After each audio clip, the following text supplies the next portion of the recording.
There are so many things to think about when it comes to planning or organising a wedding that it's often the case that the wedding speech can be one of the bits that just gets pushed to one side and forgotten about. That can be completely accidental. It could just be there's so much going on that it'll get thought about eventually, but not right now. Or it could be deliberate. You're just so worried about standing up and delivering your speech in front of a room full of people that you don't want to think about it. You can't bring yourself to think about it. The one problem with this is that the wedding speech can be something which, certainly for the poor person who has to stand up and speak at the wedding, it can ruin their day, especially if they're nervous or if they've not prepared properly. My name is Peter Oxley from perfectweddingspeech.com. I'm the author of The Wedding Speech Manual. And I've just got 3 tips for you today to just help you start thinking about how you can deliver a great wedding speech. So my first tip is to keep it personal. There's always been a tendency, and there certainly is today, that as soon as someone finds out they've got to do a speech, they immediately think, I've got to be funny, I need some jokes. And they go on the internet, they Google wedding speech jokes, whatever it is, or they pick up a book which has a load of standard one-liners in them. And they throw them all together into a speech and think, job done, sorted. The problem with this is that everyone else has access to these. People have probably been to weddings where they will have heard those jokes before. And I know I've certainly been in that position where I've been sat in an audience and I've recognised a joke because, hang on, I used that one in my speech, and that my best man used that one, and actually I heard that one at another wedding previously. And bear in mind that there's every chance, if you're using those sorts of jokes, standard jokes off the internet or from a book, people will probably have heard them. So by all means, if you found a great joke and you want to use it and it works, by all means use it, but don't use too many of them. Because what you need to remember is the reason why you personally have been asked to deliver a speech at the wedding. And that's because of who you are, your role on the day, and also what you mean to the people who are getting married. And they want to hear from you about stuff that matters to them and to you. They don't want to hear some standard one-liners, otherwise they would have just hired a stand-up comedian. So by losing the personal stuff, you're losing the main reason for your speech. So whenever when you're thinking about what should I put in my speech, start off by thinking about personal stories, things that have happened to the bride and the groom and to you when you've been with them, whatever that might be, and build your speech around that, not around some one-liners off the internet.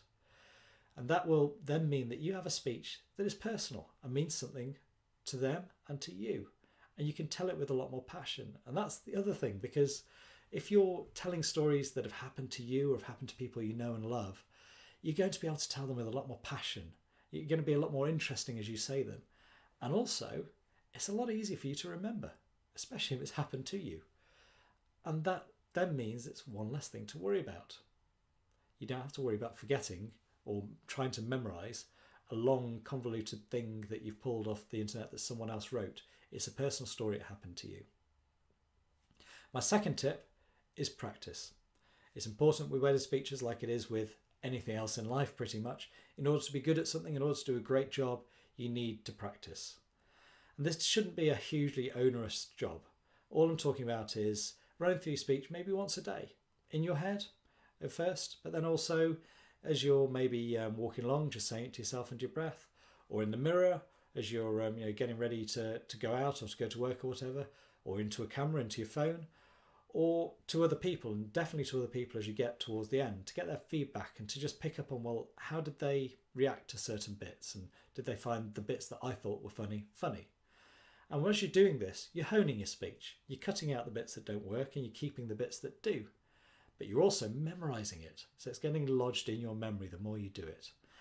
And this will feel tedious. It sounds tedious and it will feel it, but actually it's important, because really what you want, and I say this to all my clients, is you need to be well and truly sick of your speech by the time you come to get up and stand up on the day itself. If you hit that point, then you know you've practiced enough. And by doing all that, by memorising it effectively, lodging it in your memory, honing out all the bits, you know you've got a good speech, and you've got a good speech which is in your head. And then that's one less thing for you to get nervous about when it comes to the day itself. And that brings me to my third and final tip for today, which is if all else fails and you start to feel really nervous, and it happens to us all from time to time, and you're only human to feel nervous if you're contemplating standing up in front of a room of people and speaking. You know, everyone feels that way from time to time. But if you can feel the nerves start to build up, here's a great tip of how you can just calm everything down and get yourself back on an even keel. And it's breathing, nice and simple. Just taking nice, slow, deep breaths. And all you need to do is just 1 or 2 or 3. So all you do is just fill your lungs as much as you can. So breathe in, hold it for a couple of seconds, and then just slowly breathe out again. If you do that, and just do it nice and slowly, counting maybe as you do it, count to 3 or to 5 as you breathe in and breathe out, you'll find that your body just feels a little bit calmer as you've done it.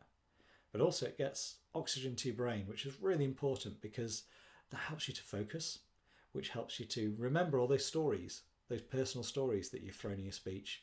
And also it helps you to remember that speech that you've lodged in your long-term memory because you've been practicing it over and over again. And also, by breathing in like that, it fills your lungs with lots of air, which then means that you've got lots of great air in your lungs ready to deliver your opening line. And that's what you need to do. So when you get nervous at any point in the lead up to the day or the day itself, just take a few deep breaths, just take a moment to yourself. But also just before you're about to stand up and speak, just take a couple of deep breaths as you're being introduced. And then with that last breath, you can then deliver your opening line and you're off. So those are my 3 tips. First of all, keep it personal. Second of all, practice as much as you possibly can.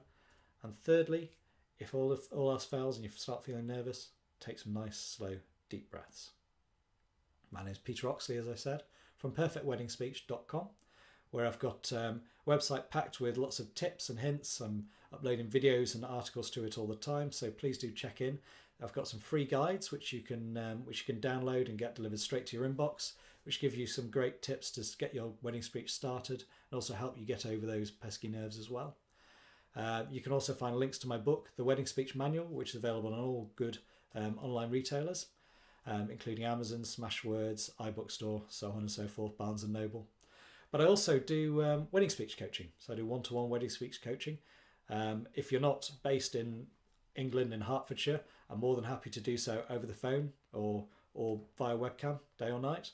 I can help any aspect of your wedding speech preparation, whether it's you need someone to practice to, you need some help in terms of pulling your speech together, or you just need some help in terms of getting over the nerves and some tips on how you can really do the best job you possibly can. Do pop by, drop me a line. Also keep checking in onto YouTube. I'm going to keep uploading videos. I'd love to hear from you in terms of your comments, your feedback, any questions, any thoughts. More than happy to speak. Thank you very much for watching.